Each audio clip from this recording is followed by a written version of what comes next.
In part 3 of ICA's Renewable Energy podcast, Ron Benioff from the National Renewable Energy Lab and Jose Briano from Carrera, a global consulting firm, discuss recent growth or declines in renewable energy investment, the future of renewable energy by private sector companies, and ways the commercialization of renewable energy can be consistently achieved. Ron, what can be done to turn that trend back around from fossil fuels to more investment in renewable energy? One of the reasons why the total renewable energy investment has declined is that actually costs have gone down, especially for PV. So the reduction in investment is not fully correlated and doesn't mean that the total amount of increase of renewable capacity has declined. In fact, the statistics are showing that that's fairly steady. Having said that, there still is a lot of continued investment in coal and other fossil generation.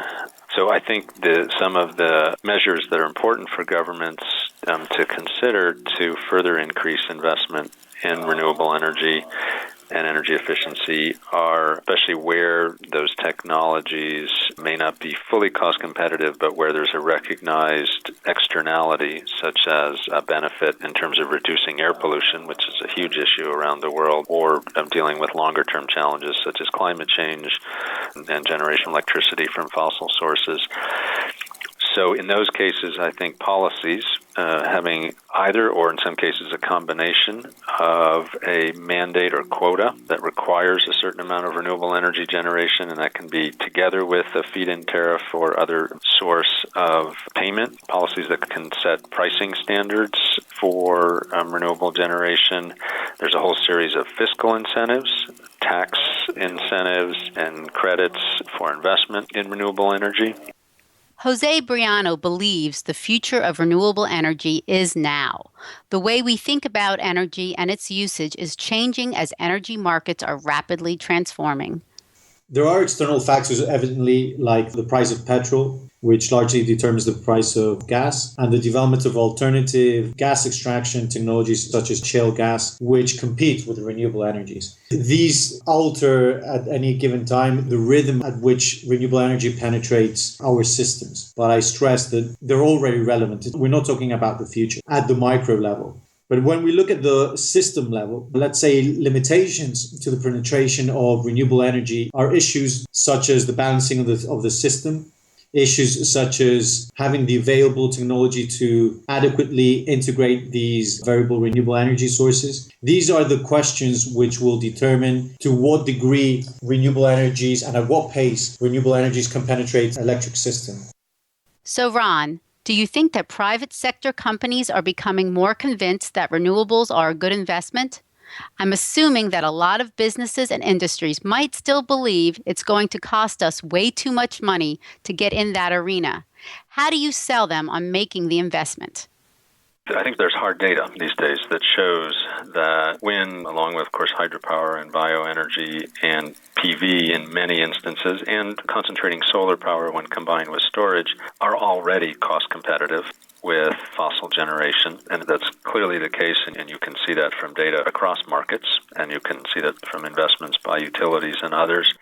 I would add that Europe is at a stage now where it's moved rapidly towards a more market-oriented regulatory framework, which is also more responsive. And increasingly, we're seeing the possibility to integrate renewable energy sources without the need for public backing, be it tariffs, etc. That being said, it's true that in some markets, the penetration of renewable energy has been blocked in order to allow the system to digest the amount of renewable energy which has already been deployed. So I think Europe needs to be analyzed not as a whole, but dividing each individual market. I think Europe has moved on a lot from the early days where renewable energy was solely dependent on the financial backing of tariffs. I feel that Europe is more of a leader in the renewable energy market.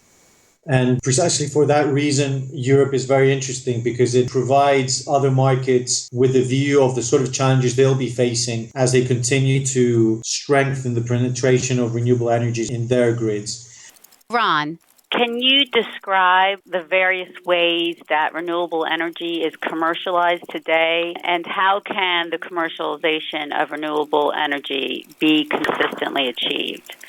to further increase commercialization, I think we need to continue to pay attention to opportunities for joint investment and effective leveraging of public and private investment in research and development. I think we need to maintain strong incentives and support for research by industry. I think these investments in incubators for entrepreneurs and advisory support are critical. And I think maintaining strong long-term policy signals that will give investors confidence about a stable long-term renewable energy market while educating them and banks about the very promising economics for renewable energy are all critical. Okay, thank you for giving me a little bit more information about that. There are many countries or regions across the globe that practice renewable energy development more consistently than others. Are there goals that the National Renewable Energy Lab has to establish better renewable energy practices in developing nations? We certainly view the establishment of strong renewable energy markets and policies in developing countries as consistent with our mission. Less than a decade ago, renewable energy played a relatively small role in global energy planning. While governments and public sectors seemed eager to increase renewables in their energy systems, the economics of implementing plans to do so were challenging. As Jose Briano and Ron Benioff have pointed out, the future for renewable energy is now. Today, renewable energy is no longer considered a marginal business. According to the Renewable Energy Policy Network for the 21st century, the evolution of renewable energy over the past decade has surpassed all expectations. Still, making the transition to large-scale renewable energy requires a shift in thinking, and as we've heard, an expansion of infrastructure including grid modernization, adoption of new technologies, new business models, and updated policies and regulatory frameworks. Copper's role in the continued advancement of renewable energy is significant. Copper is an essential material to help build clean energy systems today and into the future.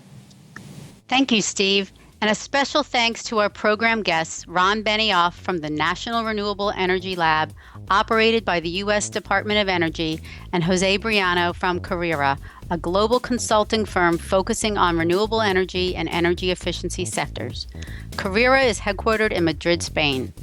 As Ron and Jose have stated, renewable energy sources provide a significant and growing percentage of the world's power, and copper plays an essential role in making it efficient and safe for our environment. This podcast is part of the ICA's continuing series on the societal benefits of copper. A refresher on the societal benefits of copper and this podcast program are available on the ICA website, www.copperalliance.org.